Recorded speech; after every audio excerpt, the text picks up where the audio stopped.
वहीं पंजाब और राजस्थान की तरह छत्तीसगढ़ कांग्रेस में भी सब कुछ ठीक नहीं चल रहा है, जिसे लेकर राज्य के मुख्यमंत्री भूपेश बघेल और स्वास्थ्य मंत्री दिल्ली पहुंचे हैं। न्यूज 18 के अरुण सिंह की खबर है कि राहुल गांधी के साथ दोनों नेताओं की बैठक शुरू हो गई है। बैठक में छत्तीसगढ़ के प्रभारी पीएल पुनिया भी मौजूद हैं।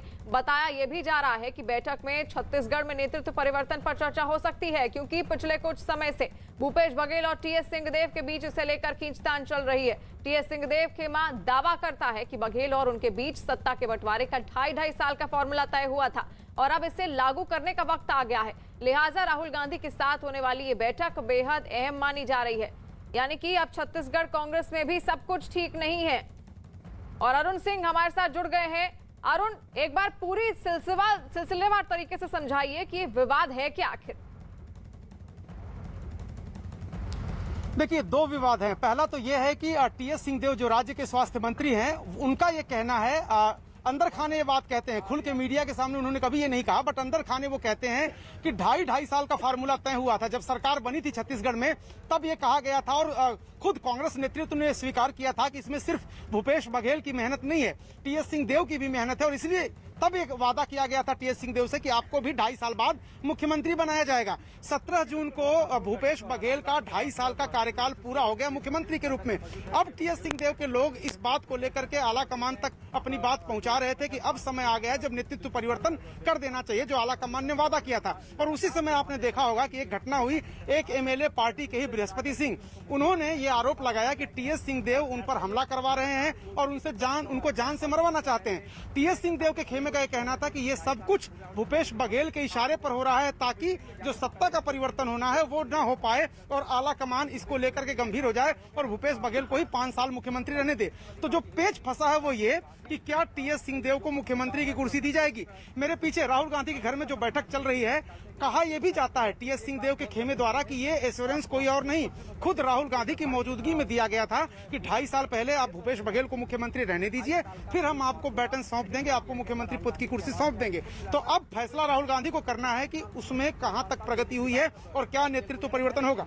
दूसरी बात, कुछ दिन पहले जिस विधायक ने आरोप लगाया था, उसके बाद भी पीएल पुनिया को केंद्रीय नेतृत्व ने, जो राज्य के प्रभारी हैं पीएल पुनिया, उनको केंद्रीय नेतृत्व ने कहा था कि आप जा करके और उन विधायक से कहिए कि इस तरह की बयानबाजी सार्वजनिक रूप से न करें, हमें पता है कि वो क्यों और कहां से ऐसा कर रहे हैं। यानी कांग्रेस नेतृत्व को भी ऐसा लगता है कि नेतृत्व परिवर्तन के वक्त इस तरह की बात कही जाना कहीं न कहीं दो नेताओं के बीच का झगड़ा है। तो आज राहुल गांधी के घर में जो बैठक हो रही है, उसके बाद कुछ तस्वीर साफ होगी कि राज्य में नेतृत्व परिवर्तन होगा या नहीं। बिल्कुल, और बैठक में क्या फैसला लिया जाता है ये देखने वाली बात होगी। और इस बैठक से पहले मुख्यमंत्री भूपेश बघेल ने क्या कुछ कहा, इसे सुन लीजिए। अभी राहुल जी के साथ बैठक है, वेणुगोपाल जी के साथ मीटिंग होगी और हमारे प्रभारी पीएल पुनिया जी से होगी। तो राहुल जी अब जिसको बुलाएं, मुझे तो केवल वहीं पर सूचना मिली राहुल जी की मीटिंग है। उसके बाद प्रभारी मंत्री और उससे प्रभारी सचिव, छत्तीसगढ़ प्रभारी और राष्ट्रीय महामंत्री उसे मिलेंगे। और राहुल गांधी के साथ होने वाली बैठक पर छत्तीसगढ़ के स्वास्थ्य मंत्री टीएस सिंहदेव ने क्या कहा, ये भी सुनिए। ये पुनिया जी ने किसी बात के संदर्भ में कोई जानकारी नहीं दी थी। मीटिंग की बात जरूर हुई है और क्या बात होगी वो वहीं पता चलता। कांग्रेस का नेतृत्व सोनिया जी और राहुल जी हैं और वो जैसा जिम्मेदारी देते हैं हम लोग उसी को निभाते हैं। और अरुण सिंह लगातार हमारे साथ जुड़े हुए हैं। अरुण, अब बैठक तो शुरू हो गई है, लेकिन क्या भूपेश बघेल मानेंगे? क्योंकि मुझे ऐसा लगता है कि जिस तरीके से वो आनाकानी कर रहे हैं, 2.5 साल का जो फॉर्मूला पहले सेट हुआ था, आखिर अब उसको अप्लाई क्यों नहीं, क्या करने में दिक्कत है अप्लाई करने में? देखिए, राजनीति में 2.5 साल पहले के समझौते 2.5 साल बाद लागू होते नहीं हैं। आज के पहले जितने भी इस तरह के वाकये हुए हैं, कल्याण सिंह मायावती से लेकर के या जितने भी बीजेपी से लेकर के और बहुजन समाज पार्टी से लेकर के या अन्य राज्यों में जहां भी इस तरह के फार्मूले, पीडीपी, बीजेपी, जितने भी फार्मूले हुए, कोई भी उसका पालन नहीं करता है। जो मुख्यमंत्री बन जाता है वो कुर्सी सौंपने के लिए कतई तैयार नहीं होता है।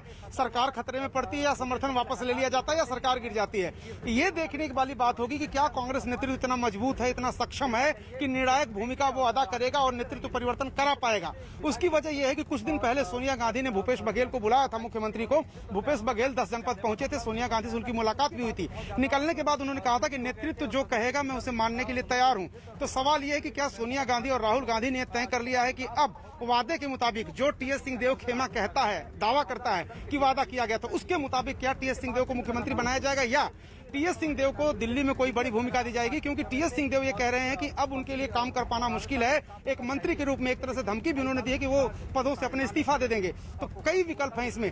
क्या टीएस सिंहदेव को मुख्यमंत्री बनाकर भूपेश बघेल को दिल्ली लाया जाएगा, कोई बड़ी भूमिका दी जाएगी, या भूपेश बघेल को मुख्यमंत्री रहने दिया जाए, टीएस सिंहदेव अब सत्ता छोड़ करके पार्टी में आएंगे और प्रदेश के अध्यक्ष बन जाएंगे, या फिर बिल्कुल अरुण। और यहाँ पर सवाल ये भी है कि आखिर मनाया किसको जाएगा, टीएस सिंहदेव या फिर भूपेश बघेल को? वहीं पंजाब कांग्रेस के अध्यक्ष नवजोत सिंह सिद्धू के सलाहकार प्यारे लाल गर्ग और मालविंदर सिंह माली के जम्मू कश्मीर, अफगानिस्तान और 1984 के सिख दंगों पर किए अलग अलग फेसबुक पोस्ट के मामले ने आप तूल पकड़ लिया है। विवाद बढ़ने पर पंजाब कांग्रेस के प्रभारी हरीश रावत मीडिया के सामने आए और उन्होंने दोनों सलाहकारों के बयानों पर आपत्ति जताई है। एक रोज पहले मुख्यमंत्री कैप्टन अमरिंदर सिंह ने प्यारे लाल गर्ग और मालविंदर सिंह माली के बयान पर नाराजगी जताई थी। कुछ दूसरे कांग्रेस नेताओं ने भी बयान पर सवाल उठाए थे। यानी कि अब पंजाब कांग्रेस में भी फिर से एक बार तनातनी बढ़ने लगी है। पंजाब कांग्रेस के अध्यक्ष नवजोत सिंह सिद्धू के सलाहकार प्यारेलाल गर्ग और मालविंदर सिंह माली ने जम्मू कश्मीर और अफगानिस्तान को लेकर विवादित बयान दिया था।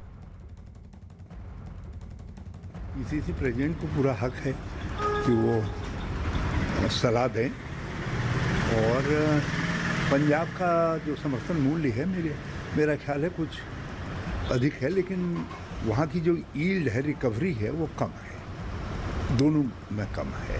तो उस सापेक्ष सरकार को किसी एक्सपर्ट ग्रुप से देख करके वो करवाना चाहिए, मूल्य निर्धारित करवाना चाहिए।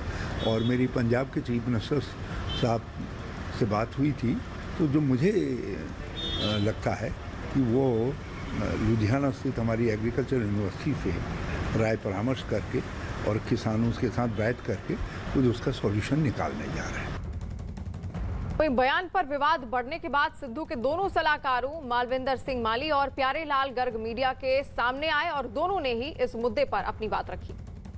पंजाब का एजेंडा मुद्दे क्या हों, वो मुद्दे हमने बोल दिए कि हमारे हिसाब से क्या होना चाहिए। बाकी तो उनकी मर्जी है, उसकी सलाह मानते हैं नहीं मानते। जो मल्ली साहब का वो पोस्ट आया जिसकी उससे कोई बात नहीं हुई, क्योंकि माली साहब का जो पोस्ट है माली साहब का अपनी इंडिविजुअल कैपेसिटी में है। जो मैं बोलता हूँ वो इंडिविजुअल कैपेसिटी में है। जी सर। जो ये बोलते हैं कि हमने वहाँ क्या किया, वो हम जिम्मेवार हैं उसके लिए। सिद्धू साहब का घर है, उससे पूछो एजेंडा क्या है उनका, उनसे पूछो ना। आप कह रहे हैं उनके एजेंडे के हिसाब से चल रहे हैं। पूछो सिद्धू साहब है वहाँ। देखो जो मैं कहना मेरे सोशल मीडिया ते कहा होया ओही फाइनल आ। और बड़ी खबर आ रही है महाराष्ट्र से। केंद्रीय मंत्री नारायण राणे के खिलाफ 3 एफआईआर दर्ज की गई हैं। सीएम उद्धव ठाकरे के खिलाफ आपत्तिजनक टिप्पणी के मामले में पुलिस ने ये एफआईआर दर्ज की है। शिवसेना ने महाराष्ट्र के सभी जिलों में नारायण राणे के खिलाफ प्रदर्शन का ऐलान किया है। वहीं नासिक में बीजेपी दफ्तर पर पथराव की खबर है, जबकि सांगली में बीजेपी के दफ्तर में तोड़फोड़ की गई है। वहीं नारायण राणे का कहना है कि उन्हें अपने खिलाफ केस की जानकारी नहीं है और उन्होंने कोई जुर्म नहीं किया है। यानी कि आपको बता दें, बड़ी खबर महाराष्ट्र से, जहां पर केंद्रीय मंत्री नारायण राणे के खिलाफ 3 एफआईआर अब दर्ज की गई हैं, जिसमें सीएम उद्धव ठाकरे के खिलाफ आपत्तिजनक टिप्पणी के मामले में पूरी एफआईआर दर्ज की गई है। पुलिस ने, शिवसेना ने महाराष्ट्र के सभी जिलों में नारायण राणे के खिलाफ प्रदर्शन का ऐलान किया और वहीं नासिक में बीजेपी दफ्तर पर पथराव की खबर भी सामने आई है। बड़ी खबर, जहां केंद्रीय मंत्री नारायण राणे के खिलाफ 3 एफआईआर महाराष्ट्र में दर्ज कर ली गई हैं। सीएम उद्धव ठाकरे के खिलाफ आपत्तिजनक टिप्पणी के मामले में ये पुलिस ने एफआईआर दर्ज की है। शिवसेना ने महाराष्ट्र के सभी जिलों में नारायण राणे के खिलाफ प्रदर्शन का ऐलान भी किया है। और वहीं नासिक की अगर बात की जाए तो नासिक में बीजेपी दफ्तर पर पथराव की खबर है, जबकि सांगली में बीजेपी के दफ्तर में तोड़फोड़ की गई है। वहीं नारायण राणे का ये कहना है कि उन्हें अपने खिलाफ केस की कोई भी जानकारी नहीं है। दिवाकर हमारे साथ लाइव जुड़ गए। दिवाकर, एफआईआर हुई है लेकिन नारायण राणे का कुछ और ही बयान सामने आ रहा है। वो कह रहे हैं कि उनको इस एफआईआर की किसी तरह की जानकारी नहीं।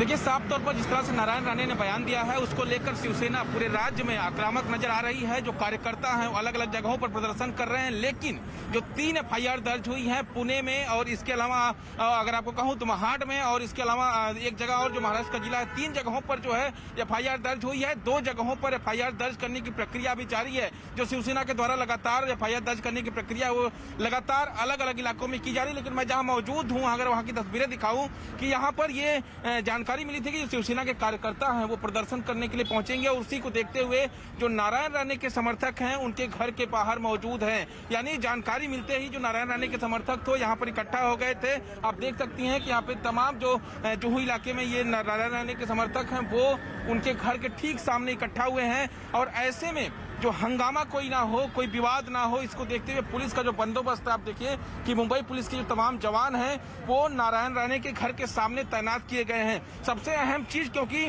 कार्यकर्ताओं के बीच में टकराव हो सकता है, क्योंकि जिस तरह का बयान नारायण राणे ने महाड में किया था उसको देखते हुए शिवसेना पूरी तरह से आक्रामक नजर आ रही है। आदेश ये जारी किया गया है कि शिवसेना के जो तमाम कार्यकर्ता हैं, तमाम जिले में जो शाखाएं हैं, वो जो है बीजेपी दफ्तर के सामने या उस राज्य में, उस जिले में जो है प्रदर्शन करें। और इसी को देखते हुए मुंबई पुलिस कोई भी रिस्क नहीं लेना चाहती, कानून व्यवस्था बिगड़े ना इस दौरान जो है, इसको देखते हुए जो पुलिस की तैनाती आप देख रही हैं कि यहाँ पर की गई है।